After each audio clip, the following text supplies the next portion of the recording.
buahnya pisang dan nanas. Silahkan dimasukkan teman-teman. Nah ini kunyitnya masuk. Kunyit masuk. Oke. Terus kemudian temulawak, kemudian pisang sudah, pisang nanas masuk. Kalem-kalem Mas. Terus selanjutnya masukkan tetes Mas Fajar. Jadi kita akan mengembangkan bakteri. Bakteri itu kalau mau kita kembangkan, dia butuh makan, maka kita siapkan dulu makanannya. Bahan dasarnya adalah rumen dan urin. Tapi karena ini sifatnya berbau, nanti kita redam dengan peredam bau berupa buah dan tetes. Ya, monggo ini bisa ditambah Mas Agus. Selanjutnya ini Pak Sintayong, Sintayong. Air leri. Ini air leri. Jadi selain cairan berupa tetes, air cucian beras ini berfungsi untuk mendukung kandungan mineral dan tidak kalah pentingnya dia adalah media hidup untuk bakteri. Selanjutnya Mas Bagus disiapkan apa itu? Air kelapanya. Jadi adik-adik, air kelapa ini kita ambil unsur fosfat, ada zinknya, ada sitokininya. Kemudian dia bersifat anti bakteri, anti racun. Apabila kita pakai ya untuk pupuk organik cair, itu meningkatkan bioorganik cairnya itu di dalam kandungan pada unsur pembuahan. Ini penting sekali.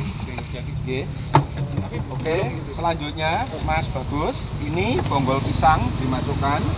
Bonggol pisang itu ada kandungan mol, mikroorganisme lokal, ada PGPR, ada fosfat. Jadi seluruh bahan yang kita dapatkan ini akan kita proses yang tentunya di sekitar kita kan mudah sekali dapat nggih. Selanjutnya dikatakan bioorganik plus karena apa? Ada tambahan agen hayati mulai Trichoderma, kemudian PGPR, bakteri BF dan Aspergillus. Yang tidak kalah penting, ini kan semuanya bahan sudah masuk. Kita tambahkan mol, ini Mas, mikroorganisme yang sudah jadi. Di dalamnya kan tadi sudah sekian persen bahan ada. Ini untuk starternya. Ngerti nggih? Oke Mas. Kemudian tambahkan ini. Tulisannya Mas. Ini Trichoderma, kemudian PF. Oke, mol. Ini Trichoderma. Nah, Trichoderma. Adik-adik, perlu saya sampaikan satu persatu. Bioorganik cair diperkuat dengan Trichoderma. Nanti pada saat diaplikasi, dia akan mampu sekian persen memperkuat bioorganik cair pupuk cair itu, menciptakan kondisi tahan terhadap serangan jamur. Pun demikian dengan PF, menghindari atau menekan perkembangan bakteri, termasuk PGPR. PGPR itu pemacu pertumbuhan. Yang ini metarisium. Nah, masukkan metarisium. Metarisium itu ini berfungsi untuk menekan perkembangan serangga. Jadi serangga itu akan tertekan. Selanjutnya yang ini, nah Aspergillus ini adalah bakteri pemecah fosfat. Nah kalau kita aplikasikan, dia meningkatkan kandungan fosfat. Karena apa? Fosfat yang ada di dalam bahan nanti pecah oleh ini. Paham ya? Jadi nanti lactobacillusnya bekerja, Aspergillusnya bekerja. Oke, sekarang diaduk dulu. Monggo persiapan itu urinnya dimasukkan pelan-pelan. Rambut monggo dimasukkan itu, Mas. Alon-alon nggih.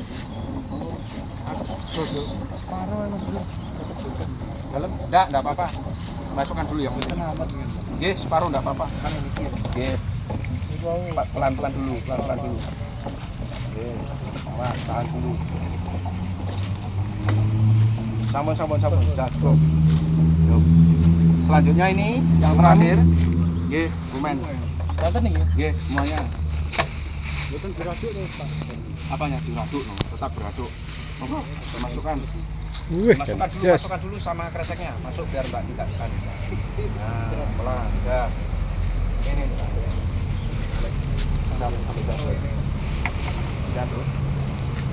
Jadi gini.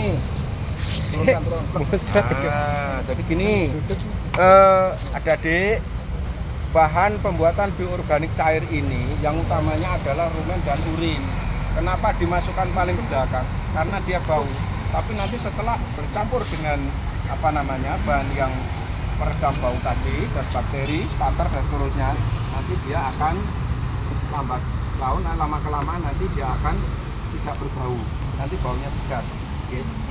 Diputar terus ya. Nah, kalem-kalem Mas. Nah, adik-adik para peserta magang, perhatikan baik-baik. Nanti setelah ini bercampur menjadi larutan yang homogen, larutan yang dia bentuknya sudah sulit untuk dibedakan dari yang asli itu homogen. Nanti difermentasi ditutup selama kurang lebih 3 minggu. Ini dirasa masih berbau, nanti 3 hari sudah berbau. Coba seperti ini. Silakan Mas. Enggak mampu ya. Kebunnya sate.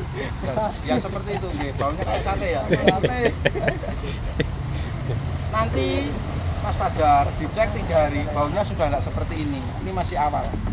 Karena kebetulan ini tadi pengadunya terlalu besar. Jadi harusnya lebih kecil lagi nih. Ya, sudah jelas ya? Nah, adik-adik kira-kira masih bersemangat nanti dipraktekkan di rumah ya. Yap. Nanti setelah diskusi, nanti setelah itu ditutup. Tutupnya mana Mas? Ya.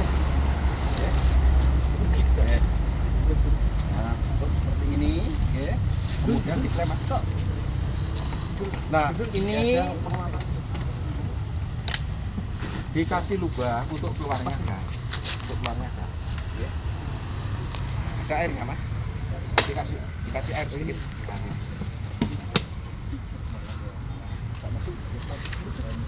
Jadi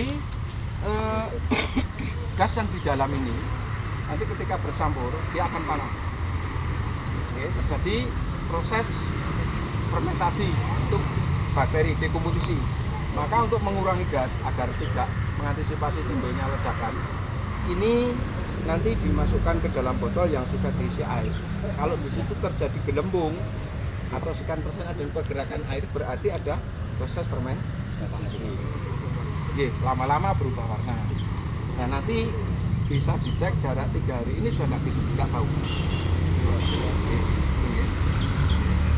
Jadi diletakkan di bawah, dekat. Oke, jelas ya? Yes. Nanti diskusi di dalam. Saya kira demikian adik-adik para peserta magang.